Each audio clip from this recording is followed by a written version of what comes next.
Hey, it's Juliet with Giddy Up Art Studio. Kids love to color. Today we're creating our own coloring sheets.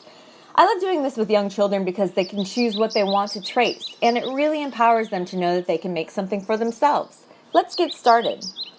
The mama and daughter I worked with really love dinosaurs, so they chose to trace a dino, but you can trace or draw any shape you have. Circles and hearts are popular choices. As you can see, they traced the dino with pencil first and went over it with washable marker.